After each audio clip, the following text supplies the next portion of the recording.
Goa Organics వారి skin care, hair care, wellness products కోసం AP, తెలంగాణలో డిస్ట్రిబ్యూటర్లు కావాలను వివరాలకు స్క్రీన్ పైన ఉన్న నెంబర్ కి కాల్ చేయండి. అది పీవీసీ పైపులతో వెళుతున్న లారీ చెక్ పోస్ట్ వద్దకు రాగానే పోలీసులు ఆపారు. డ్రైవర్ ని ప్రశ్నించారు. ఏం లేదు సార్, పైపులను తీసుకెళ్తున్నా అన్నాడు. కానీ ఎక్కడో పోలీసులకు అనుమానం వచ్చింది. లారీని తనిఖీ చేశారు. అంతే కట్టలు కట్టలుగా ఉన్న పచ్చ నోట్లు మెరుస్తూ కనిపించాయి. ఈ సీన్ చూస్తే పుష్ప సినిమా గుర్తొస్తుంది కదా. అల్లు అర్జున్ ఎర్ర చందనాన్ని తీసుకెళ్లే ప్లాన్ మదిలో మెదులుతుందా? అంతే మరి. ఎన్నికల సమయంలో పుష్పకు మించిన సీన్లే కనిపిస్తున్నాయి. ఈ ప్లాన్ నగదు గురించి పూర్తి వివరాలను తెలుసుకునే ముందు నోట్ల కట్టలను ఒకసారి చూడండి.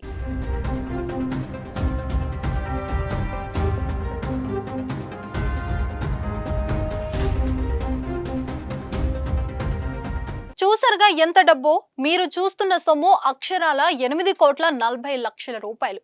మెదక్ నుంచి పీవీసీ పైపుల లోడుతో గుంటూరు వెళ్తున్న లారీ ఆంధ్ర సరిహద్దు జగ్గయ్యపేట మండలం గరికపాడు చెక్ పోస్టు దగ్గర తనిఖీ చేయగా పట్టుబడింది. పైకి పైపులు తీసుకెళ్లినట్టు బిల్డప్ ఇచ్చి లోపల ఓ స్పెషల్ క్యాబిన్ ఏర్పాటు చేసి దాంట్లో డబ్బులు దాచి తీసుకెళ్తున్నారు. కానీ పోలీసులకు అడ్డంగా దొరికిపోయారు.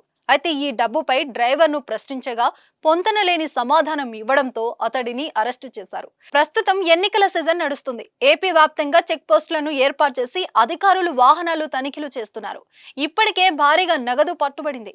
ఇప్పుడు 8 కోట్లకు పైగా పట్టుబడడం చర్చనీయాంశమైంది. అయితే ఈ డబ్బు ఎవరిది, ఎక్కడికి తీసుకెళ్తున్నారు అనేది తెలియాల్సి ఉంది.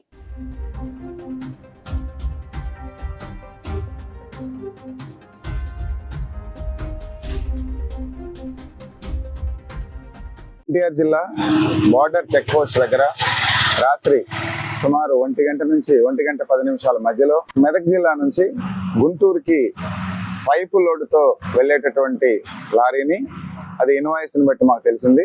సో ఆ లారీని మా ఇక్కడ చెక్ పోస్ట్ దగ్గర గరికపాడు చెక్ పోస్ట్ దగ్గర ఉన్నటువంటి ఎస్ఎస్సి టీము అండ్ ఇక్కడ ఉండేటటువంటి పోలీస్ సిబ్బంది అందరూ కూడా తనిఖీ చేయడం జరిగింది. తనిఖీ చేయగా AP 03 TA 4666 అనేటటువంటి పైపులు కలిగినటువంటి లారీలో ఏదైతే క్యాబిన్ ఉందో ఆ క్యాబిన్ వెనక ఖాళీ గ్యాప్ ఒకటి ఏర్పాటు చేసుకొని ఆల్రెడీ ఇంత లారీ తోటి వచ్చింది కాకుండా సపరేట్ గా ఏర్పాటు చేసుకున్నటువంటి క్యాబిన్ లో అక్కడ బాగా ప్లేస్ కలిగి ఉంది. ఆ ప్లేస్ లో మా వాళ్ళకి ఆ క్యాబిన్ ఉండేటటువంటి డిస్టెన్స్ ని బట్టి, ఆ దూరాన్ని బట్టి వాళ్ళు అంచనా వేసి దాంట్లో ఎక్కి చూడడం జరిగింది. చూడడం జరిగితే దాంట్లో 5 కవర్లు కలిగినటువంటి పెద్ద బ్యాగ్స్, అంటే అట్టలతో అట్టపెట్టెల్లో డబ్బును కనుగొనడం జరిగింది. దాన్ని వెంటనే తీసి చూడగా సుమారు 8 కోట్లకు పైగా డబ్బు ఉన్నట్లుగా తెలిసింది. సుమన్ టీవీలో మీ పర్సనల్ అండ్ బిజినెస్ ప్రమోషన్స్ కోసం కింది నెంబర్కి కాంటాక్ట్ చేయండి.